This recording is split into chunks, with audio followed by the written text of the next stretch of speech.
it's Deanna. Welcome back to Ribbon Candy Hooking. This morning I'm doing a short video on Proddy, sometimes in England called proggy. Same thing. It is the technique of it is a technique used often in rug hooking where you're poking a piece larger than a uniform strip through your backing. And the idea is for it to come out on the front in a more three-dimensional shape. So having said that, let me show you something I've been working on that is a partial Proddy piece. Now you most often see Proddy where you have people most typically doing things with flower petals and leaves because it lends itself so well to those kinds of shapes. I was looking for a shape that would be a little bit different to try doing some Proddy with. I've done only bits and pieces on things like Christmas ornaments and things like that. I'm not a big flower and leaf person myself, so the call has not come up in my normal course of things to do a lot with Proddy. And it occurred to me that I would try this project that I thought was a lot of fun. I showed some of you on coffee time if you were on with me. I was working on this idea for a pincushion doll. So I used to collect these pincushion dolls, and one of the many collections I had that I let go of, and I'm kind of sad that I did. But the particular doll that I remember had a beautiful skirt with all of these little leaves coming down on it that were made from, if you remember, the sort of velvet millinery leaves that women would use like in the middle 20th century for hats and things. A bunch of those leaves were sewn on. So I thought, let me do this in Proddy. Now, I haven't pressed the leaves yet at all. I hooked the bottom of this in Sari, S-A-R-I. Let me shine the light for you a little bit. S-A-R-I Sari fabric. It's the ribbon, the flat ribbon, not like the cord, not the twisted one. And then with these Proddy petals, what I did was I did my silk tie dyeing. And by silk tie dyeing, I mean I did, and I have a video on this too, and I'll probably put some more videos, the technique of using silk ties to transfer their design directly onto your wool, whether it's undyed wool like this was white or colored wool that you've already pre-dyed. You can transfer the pattern of silk ties, and that's what I did here. And that's why you're seeing two different patterns, this kind of checkery one that's like a window pane kind of a design, and then this other one that's a multi, it was a floral, dark and light, you know, kind of fuchsia and pink silk tie. And in the background, I've got some yarn I dyed, and I just started working on her face. I have one of her little eyes in here. But I just want to show you, before I show you how to do Proddy, that this is what Proddy looks like. You're getting a three-dimensional shape that's coming through and staying there. Let me show you what Proddy looks like on the back, because you might be wondering, what does the back of it look like? Does it have a bunch of that same kind of thing on the back? It doesn't. It looks just like regular rug hooking on the back. You can see I can pull this one through a bit further and this one through a bit further, but in general, it's hooked the way that you would expect to find something hooked on the back. There's nothing crazy hanging through. So let's look at how to do Proddy, or if you are British, proggy.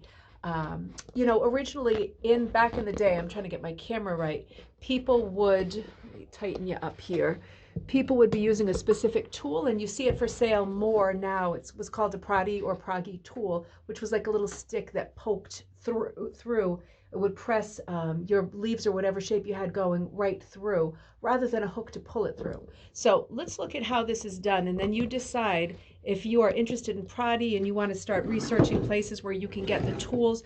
The shape of Proddy is going to be something like this.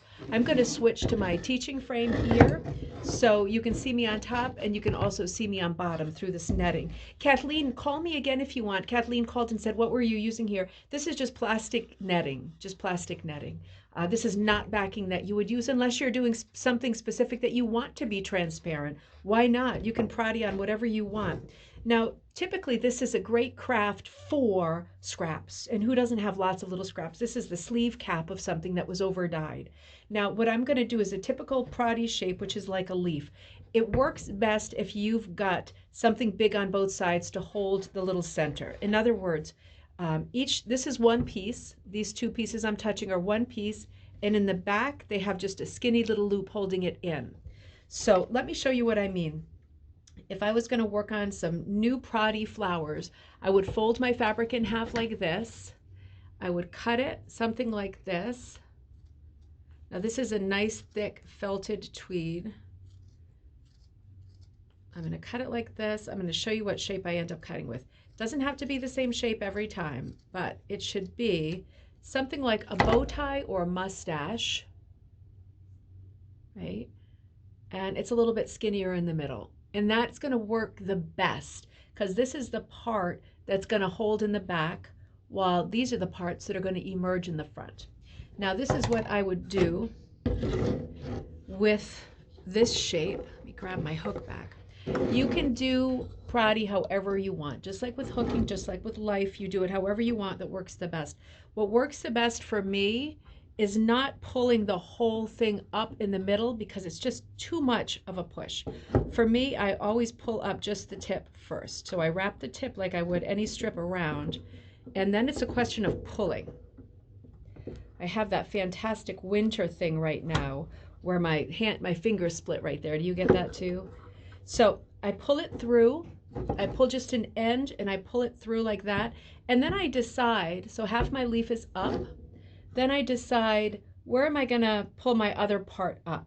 You know, because if I pull it up, say over here, and I give it some space in between, then in this area, I might wanna do some hooking like a center, like stamen, like the center of a flower. You know, I might wanna do some high loop-de-loops or whatever, but I could come up right next to it, or I could come up a little ways away. I'll come up right in the middle right here. And I'll try doing this again. I'm going to just pull. It's a bit of a trick, right, getting it up because the leaf that you've got going is bigger than your hole. So it's going to be a thing. Now it's up, and you can see here, if I'm real crafty, I'm still going to be able to get a hook in there and slide down and maybe pull in something like, what do I have around here? I've got this little strip. Pull in something like this. Do some rug hooking in the center. Pull up some loops like this, right? Just as an afterthought, you could pull up stuff in the center if you have the center open like that, right? And it's up to you what you want to do. You know, if you're doing something, a kind of flower like this that has many, many leaves, you can layer others under. Maybe I would want to do 2 more Proddy leaves and put them on the side and kind of overlap them, fan them like a pinwheel, have them a little bit overlapped. It depends on how crazy you want to go and how many elements you want in there. With Proddy, just be expecting that because of the drama and the birth of the Proddy shape through your backing, it does get a little beat up. So you have to expect to have your little sharp scissors ready and trim it out. Don't make it exactly the shape you want. Make it a little bit bigger than the shape you want so that you can trim it out because it takes a little bit of a beating coming through that tiny, tiny, tiny mesh. Whatever backing you've got, it's gonna be a real push for this little Proddy to make its way through your little squares. So just remember, you don't want it to be too fine or too perfect because you might have to, this one's okay, but that one needed to be trimmed a little bit. You also want to be thoughtful about the kind of materials that you're using. I just used this nice piece of sort of recycled heavy wool that has been through a hot wash and a dry and has fulled, like it has become full, so it is fulled or felted, the words that people who wash their wool and use it use because it's very thick and dense and it has a lot of integrity. You want to be careful because if you're using something that's more like this material, you can see this is a great recycled material. I probably cut off pants or something like that, but you see it has been through the wash and it still wants to fray. Some materials will always do that to you. So let's back up a little bit. I'm going to show you this one because I want to show you, and I don't know, I haven't pushed this one through yet. I'm live with you now. I'm going to do the same thing with this, and I'm going to fold it in half because we can see that this material has a little bit less integrity, meaning it just wants to unravel a bit more desperately than the one that we just did. Does that mean it's bad wool? No. Does that mean you can't use this wool? No. Does it mean that it won't be good to hook with the wool? No. The wool will be great for all those things. It just means it's going to cause you a little more trouble than a different piece. But if you love this piece and you have this piece, you can use this piece. You just have to be thoughtful and careful. I'm going to use the same technique and I'm going to pull it through at the tip, the smallest point, and then I'm going to leave it up to my hand to pull through, and we'll see what we get. This is a much longer petal. So this is what I came up with. And you know what? It's not that bad. It's not that bad. I thought it would unravel a lot more than that. I would want to clean this one up too. You can see there's little strands sticking off of it, but it's not that bad. I'm going to pull the second part up. I'm Let me see if I can bring you up a little bit, get a bit more perspective. I'll pull up the second part here near this guy. And again, this is a really long shape. Now, can you do other shapes? You can definitely do other shapes, and you can even do straight shapes. The mustache thing is a suggestion. It holds the best. But, you know, when you're doing Proddy, you have to be thinking about what you want your outcome to be. You see, this one came out less good, the shape of this one. But you know what? Who cares? It's a big leaf, and I'm going to reshape it. I just cut it so that the shape is more what I want. And, you know, if that's also not the shape that I want, once I have it through like this, I could just, for example, fold it in half and say, I'm not really looking for like a daisy, like a long petal. I'm looking for more of a round shape. And then I do something like this. And now I have more of a clover shape, right? Because now I have it up here, I can do what I want. You know what else I can do? I can say, no, I want it to look more like this. I want it to have more variety. Once I pull it through, I would not want to do this and then pull all those pieces through. But maybe I want all these little flaps showing like this.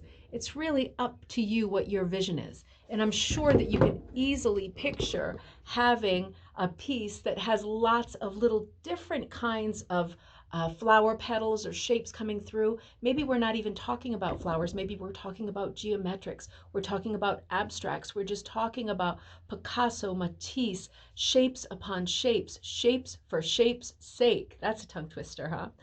But you pull anything through that is not a traditional strip and you are doing Proddy. And it's very, very easy to do. It's very, very fun to do. Just remember, for me, my best tips for you are pull the skinny part through first, really feel it out with your hands. Don't go ripping through with the expectation that your wool really wants to comply with your thoughts and your plans. Pull it through carefully and see how it goes. Every piece of wool will be different and will behave differently. So just be careful while you're doing it. But this is a wonderful, easy way to use the wool that you already have, to use the hook that you already have, and to use scraps that maybe you don't know how else to use to do something different in your composition that could add some three-dimensional interest, even if it's just small little pieces, not giant leaves like I just did, just to add a little bit of dimensional interest to give it just a different kind of a feel and a little bit of bling. So Proddy is easy. Proddy is something you can certainly do, and Proddy is something you should certainly try. And think outside the box, beyond flowers and leaves. Think of things that you could do, or even archways you could do, lattices, trellises, anything that you could do to create shapes around your compositions or borders of your compositions that are partly Proddy, partly hooked. Think about it, that the possibilities are endless, right? So anyway, I hope that was a good, quick introduction to Proddy. Lots of fun and very easy to do. One more look at that and one more look at that. Great way to use your hand-painted, your transfer dyed materials, whatever you want. When you have those materials that you have that feeling, I love this fabric so much. I love this wool so much that I can't cut it. If you're doing Proddy, you don't really have to cut it. You can keep large pieces of it intact and still have them on the surface as part of your composition. So something to think about. I'll see you next time at Ribbon Candy Hooking.